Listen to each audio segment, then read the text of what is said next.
યોગ્ય અને સત્ય જોઈ તેના પર પ્રસન્ન થઈ તેને આત્મજ્ઞાન આપ્યું અને જ્ઞાન ઉપદેશથી હરિશ્ચંદ્ર અજ્ઞાનમાંથી મુક્ત પામ્યા અને મોક્ષ સુખના ધ્યાનાથી અનુભવ જ્ઞાનથી હરિશ્ચંદ્ર સર્વ બંધનોમાંથી મુક્તિ પામી ઉત્તમ સ્થિતિને પામ્યા, જેનું વર્ણન કરવું મુશ્કેલ છે.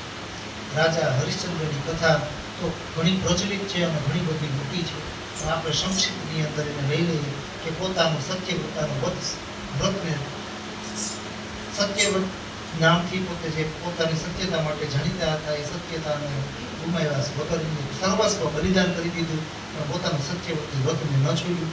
આવા રાજાની વાત કે સૂર્યવંશમાં ત્રિશુપ નામના એક પ્રસિદ્ધ રાજા થઈ ગયા અને જેને વિશ્વામિત્રે પોતાના યોગ પરથી શરીર સ્વર્ગમાં મોકલેલા માટે પ્રયત્ન કર્યો હતો. મહારાજ હરિશ્ચંદ્ર ત્રિશંકુના પુત્ર હતા. તેઓ અયોધ્યામાં રાજ્ય કરતા હતા. તે મોટા ધર્માત્મા, સત્પરાયણ તથા દાની હતા. તેમના રાજ્યમાં પ્રજા ઘણી સુખી હતી. રાજ્યમાં દુષ્કાળ, મહામારી આદિનો કોઈ ઉપદ્રવ જ નહોતો. તેમનો યશ ચારે દિશામાં ફેલાઈ ગયો હતો.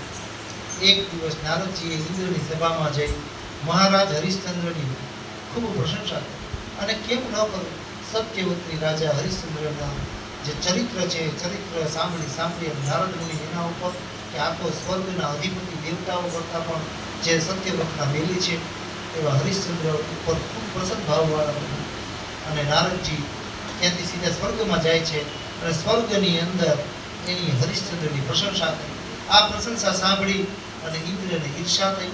તેમણે હરિશ્ચંદ્રની પરીક્ષા કરવાનું કામ વિશ્વામિત્રને સોંપ્યું કે તમે એ સત્યવ્રતના બેદી એવા હરિશ્ચંદ્ર મહારાજના નામથી પ્રખ્યાત છે એ અયોધ્યા નરેશને તમે અયોધ્યા પહોંચી અને દાન સ્વરૂપે સમસ્ત રાજ્યને તમે છીનવી લીધું.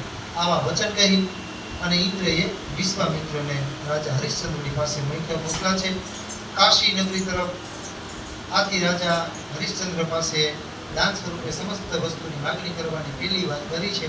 પછી તો કામને શીખવું એની સત્યવ્રતાની પરીક્ષા લેવા માટે થઈ અને વિશ્વામિત્રજીએ જે પ્રયોગો કર્યા છે ને એ અસહ્ય છે, આપણાથી સહન ન થઈ શકે એવા કઠોર કર્મો કરીને પણ પોતાનું સત્યવ્રતને જોયું. આવા હરિશ્ચંદ્ર તારામતીની આ વાર્તા છે, આ એનું દ્રષ્ટાંત કથા છે. થોડોક સમય વીતતા અયોધ્યા નગરીની અંદર વિશ્વામિત્ર પહોંચ્યા છે અને એ આવેલા જોઈ હરિશ્ચંદ્રએ એને પ્રશંસા કરી અને એમને એમનું પૂજન કર્યું છે. ત્યારે હાથમાં જલ લઈ અને કહ્યું કે હે ઋષિવર, આપ મને સંકલ્પ કરાવો કે આપને જે કંઈ પણ મારા તરફથી પ્રાપ્ત કરવું હોય એ હું તમને અર્પણ કરવા માટે તૈયાર છું. વિશ્વામિત્રએ જ્યારે